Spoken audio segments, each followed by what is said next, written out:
Okay, all of you are present here. Class, please send message.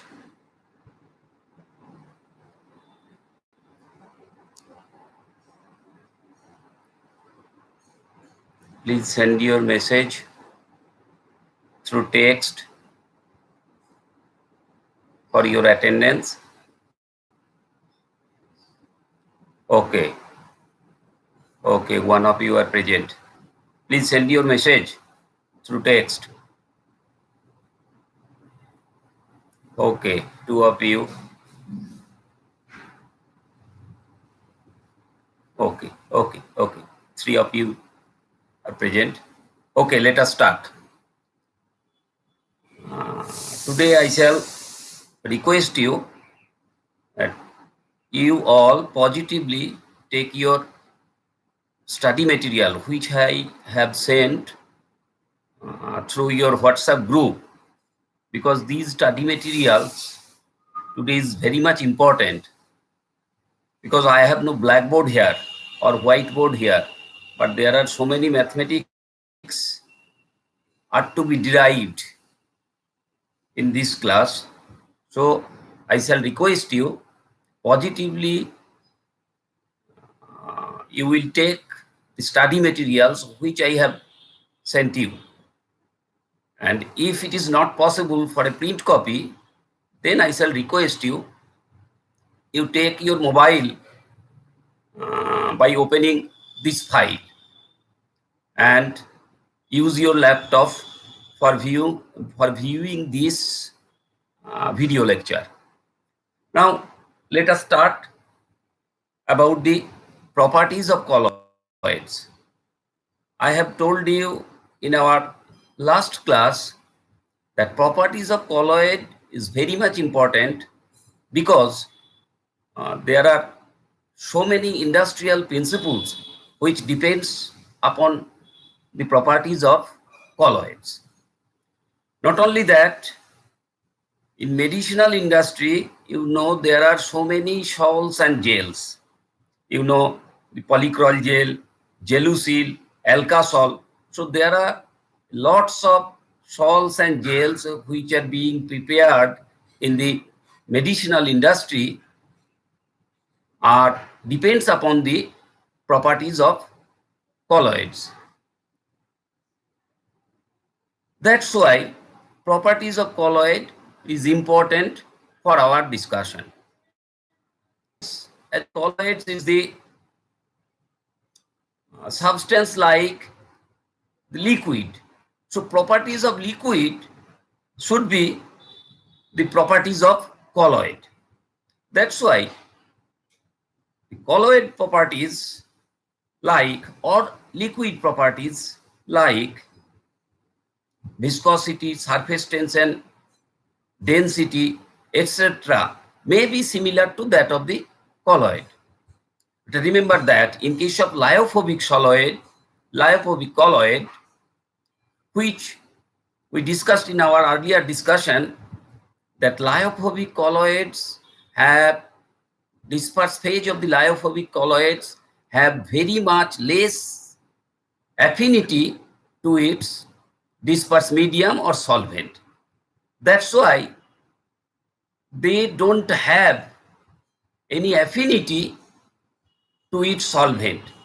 As a result, these colloids could not affect the properties of the dispersed medium. That's why in case of lyophobic colloid, physical properties like density, surface tension, viscosity, etc.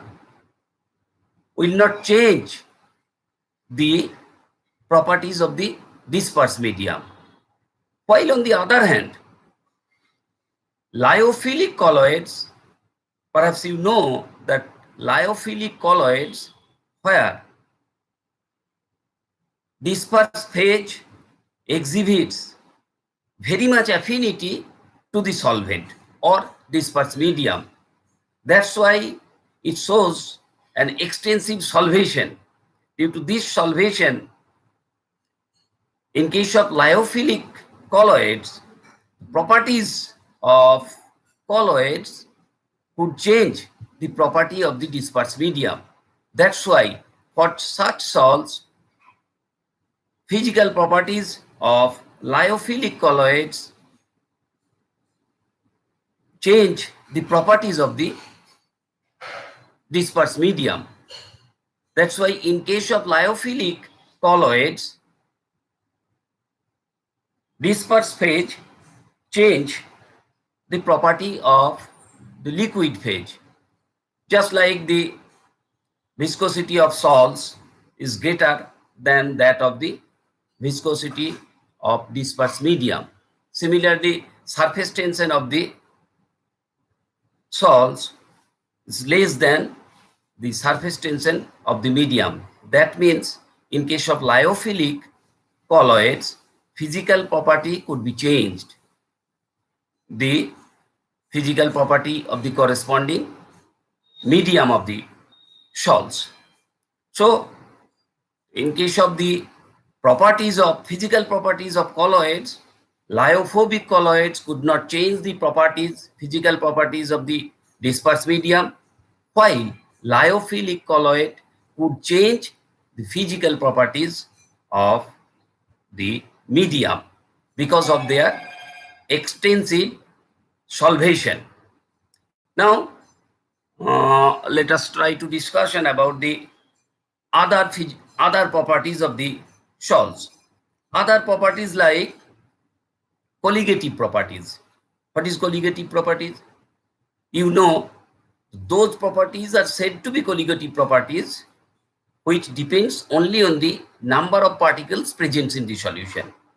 It is very much familiar to you, not the nature of particle presence in the solution. So here also the colligative property is observable in case of solutions, not in the solids, because number of particle presence in the solution. So colligative properties is observable in case of ordinary solutions as well as colloidal solutions. So what will be the nature of the colligative property in case of colloidal solutions? Perhaps you know, if we consider that a solution contains 0.01 moles of substance per 1000 gram of the solvent, that is 0.01 molar solution. If we consider in case of true dilute solutions, the number of particles will be such that in case of colloidal solutions, what happens? So colloids is being prepared just by condensing the more and more particles. That means if we consider that a colloid particles is being prepared 1000 by aggregation of the 1000 particles, that means in case of colloid, these properties will be less than that of 1000 times less than that of the colligative properties shown by the dilute solution, because here the particles, in case of colloid, these particles are being formed just by the aggregation of large number of particles.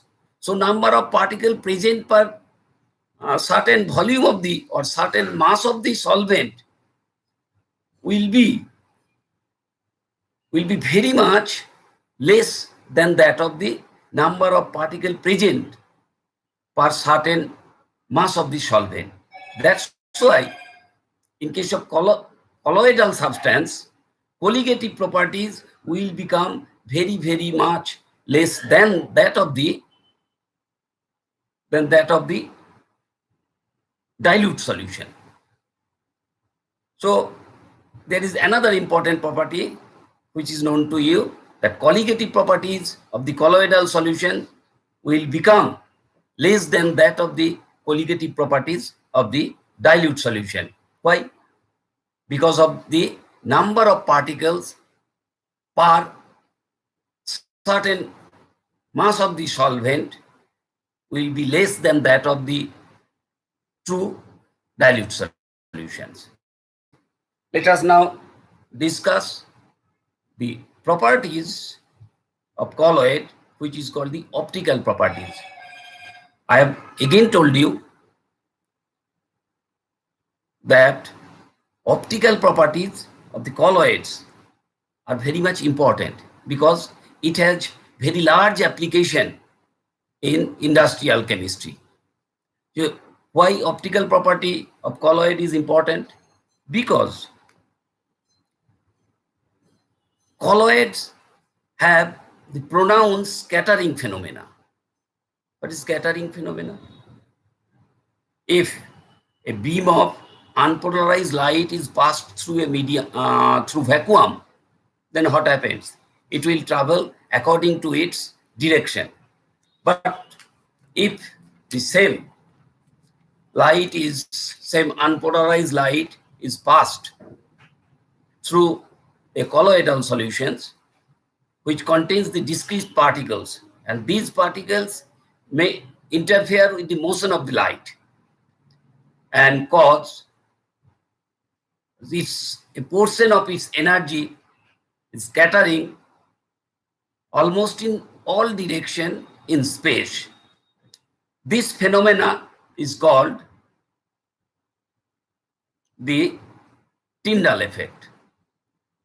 Remember that almost in every case of gas, liquid, and ordinary dilute solution, scattering is observable. Because if the certain unpolarized light is passed through the liquids or gases or dilute solution, scattering is observable. But there, particle size is very, very much smaller than that of the particle size of the colloids. That's why extent of scattering, it will become very much less than that of the colloids.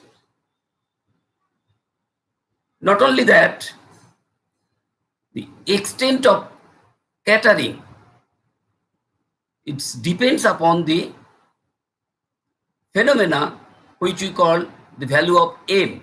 What is value of M? M is actually the ratio of the refractive index of the dispersed phase and the refractive index of the dispersed medium. That means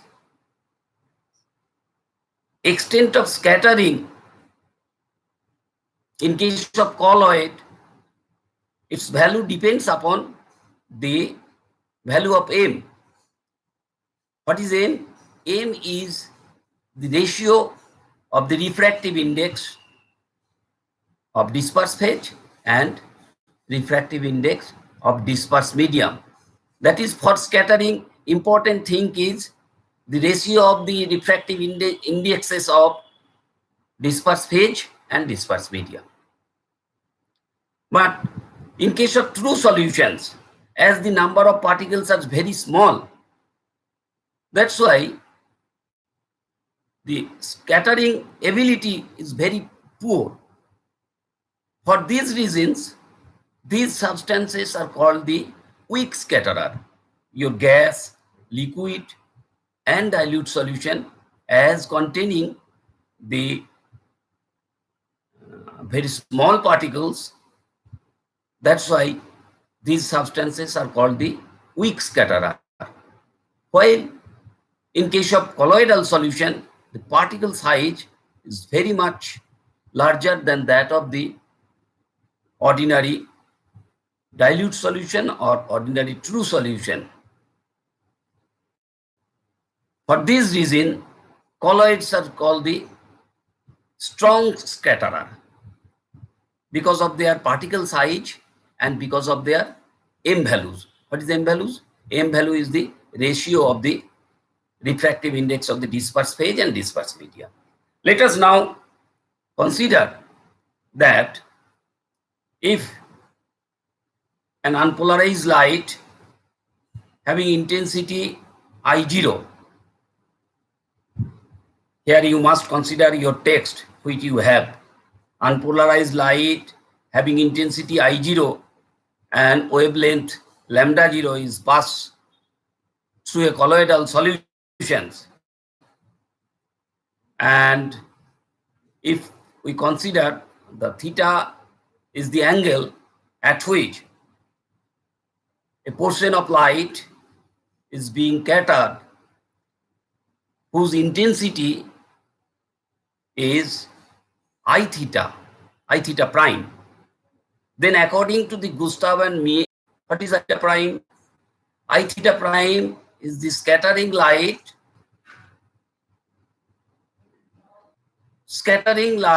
mental light. And according to the Gustav and me theory, the I theta prime and I0.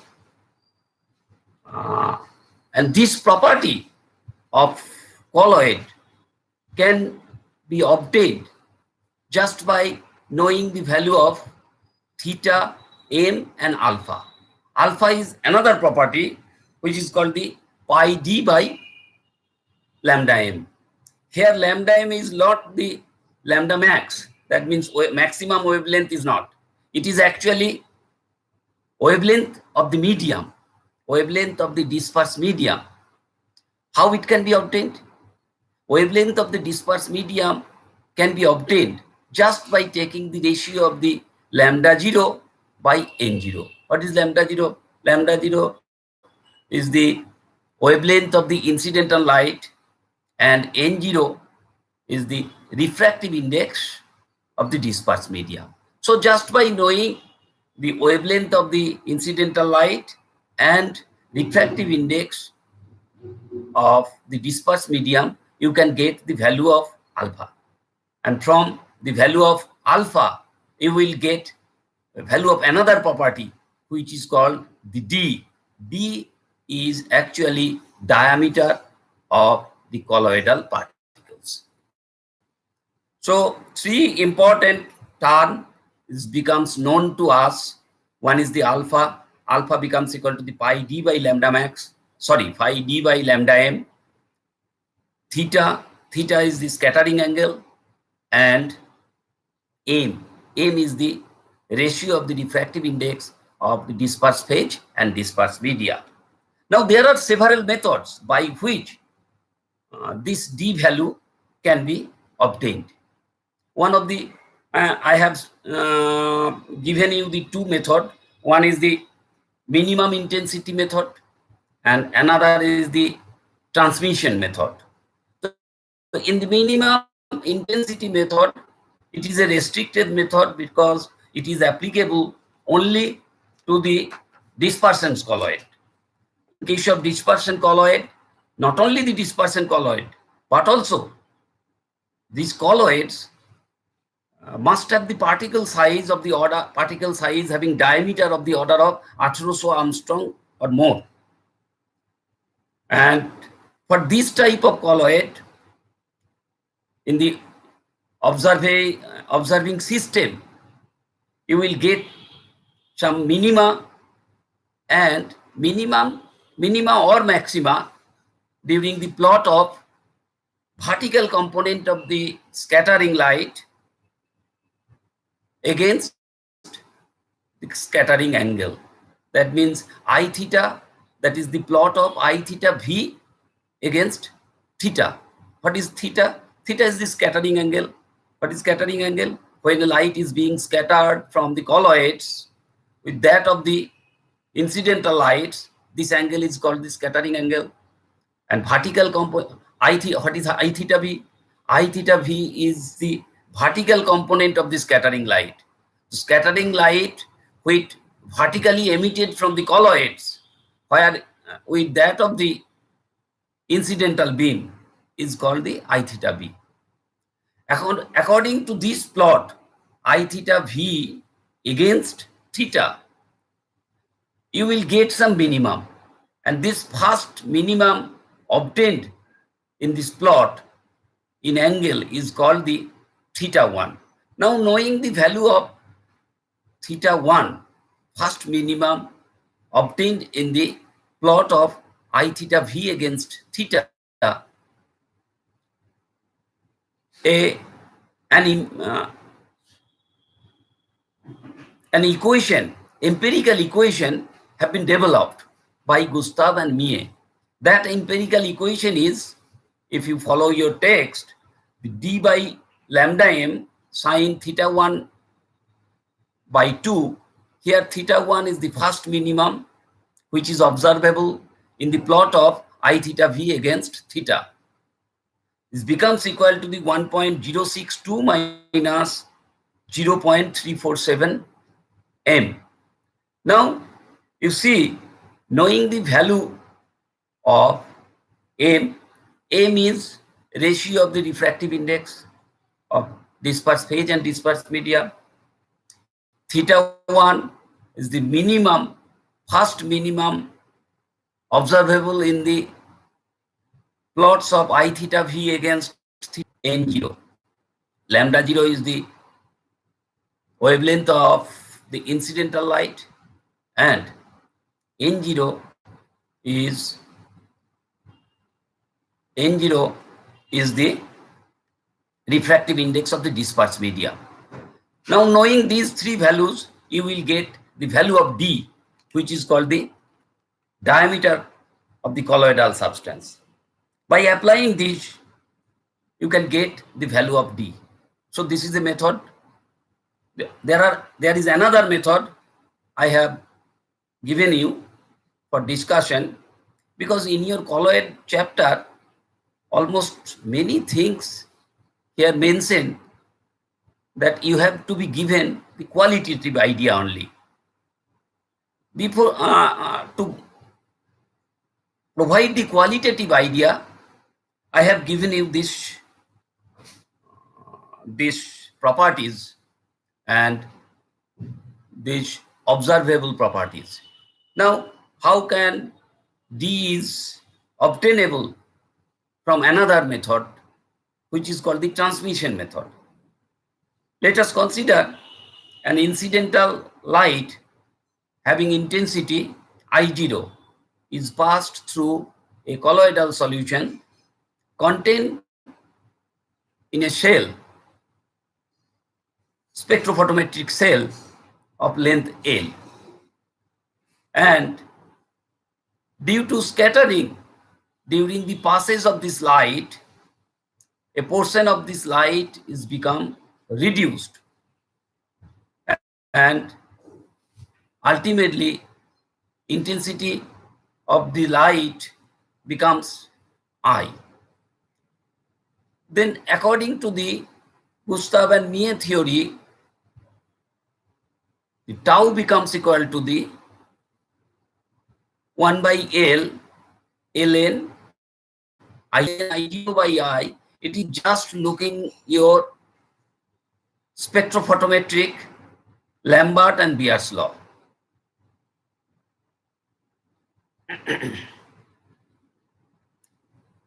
Now, with the help of this tau becomes equal to the 1 by L I0 by I. This tau is called the turbidity of the colloids.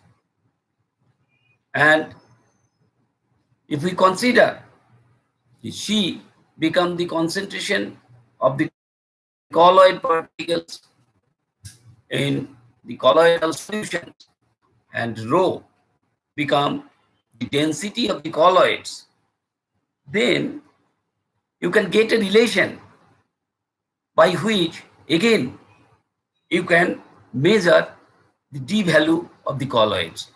That means diameter of the colloidal particles.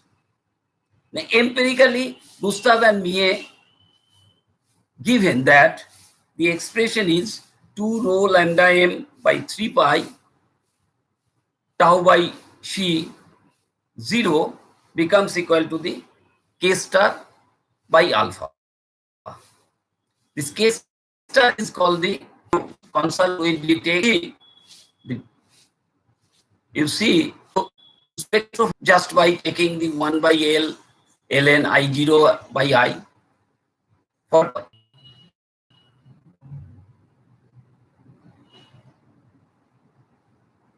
for any particular concentration you will get the tau. And if you take the different concentration, you will get the different tau by C value. And if you extrapolate this line to the y-axis, then you will get C value against putting this tau by C 0 value into the equation, you will get the K star by alpha value. Alpha is already known to you. K is colloid having the ratio of the dispersed state, because is equation 2 rho lambda m by 3 pi tau by C0 value. 2 rho lambda m, everything is observable or measure any colloids. Now let us go to the another property, which is called the, today I have almost covered the 30 minutes lecture. Okay, let us try to complete the Perrin's method. It will take another 15 minutes. Okay. Perhaps you know the kinetic property. Kinetic property of colloid is very much important. If this kinetic energy, because particle size of the colloids becomes larger than that of the particle size of larger.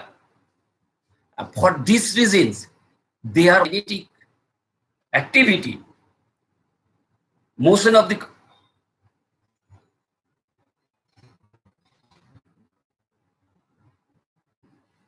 for this kinetic activity, Graham's observed the ordinary diffusion of solute in ordinary solutions, or diffusion is gases. What is diffusion? Einstein and some other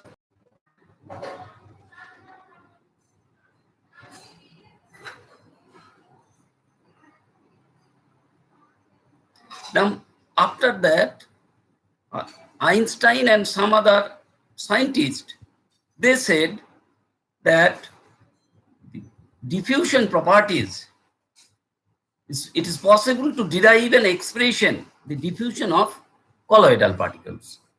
And according to them, if we consider some assumptions in case of colloids, what are those assumptions? Number one is the colloid particle must be spherical in shape and larger enough compared to that of the particles of the dispersed medium. This is number one. And number two is they should obey the Van 't Hoff's equation of osmotic pressure. If these two conditions fulfilled by the colloid, then the diffusion Tf becomes equal to RT by N 1 by 6 pi eta R. Here you see the everything is known to you except df. Df is called the diffusion coefficient, which is actually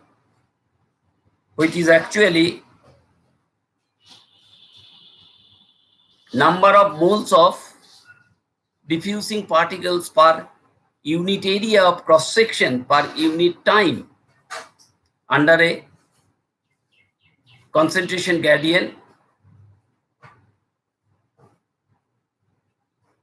1 mole per centimeter. Now, with this expression, Einstein applied the concept of Brownian motion from the statistical calculations of the average path of random walk, average path from random walk principle. Einstein just replacing the df. Df, what is df? Df is the diffusion coefficient. This diffusion coefficient is replaced by the average path distance in random walk principle. Do you know what is random walk principle? Random walk principle is nothing that it is a statistical average path calculation. If you follow the footstep of a drunkard, then you will see that it has some positive step as well as some negative steps.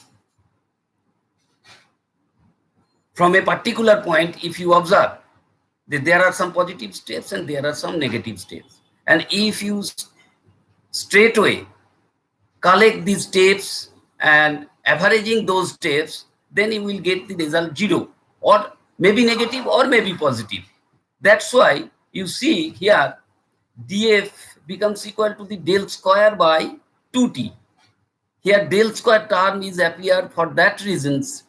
If you take square of the average distance, you will get the exact value or actual value. That's why square term appears here. Random walk principle, average path length, del square 2t becomes Avogadro contains a very dilute motion and ceaseless motion like the gas. The pressure becomes 0.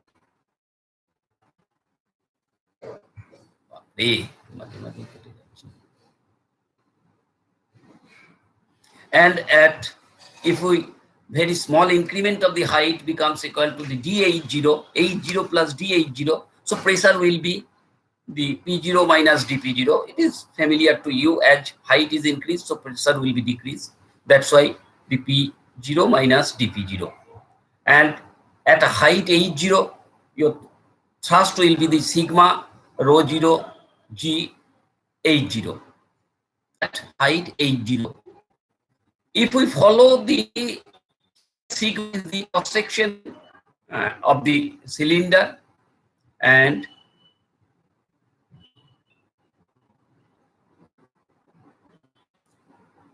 here sigma is the cross section of the cylinder poly.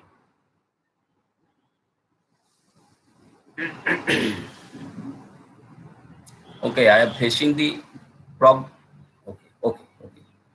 Now, this, if we consider the just immediate above this cross-sectional height at H0, so downward pressure or downward thrust, not only the pressure, downward thrust will become the minus dP0.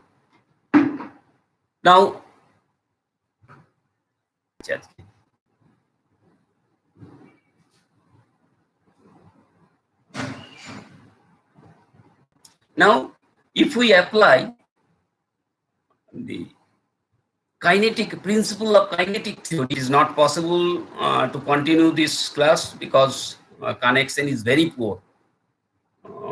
That's why today I shall stop here and I shall discuss these things. That's why I shall stop here. I shall discuss these things on tomorrow and try to complete the entire colloid chapter tomorrow's discussion. Today. Okay. Bye bye.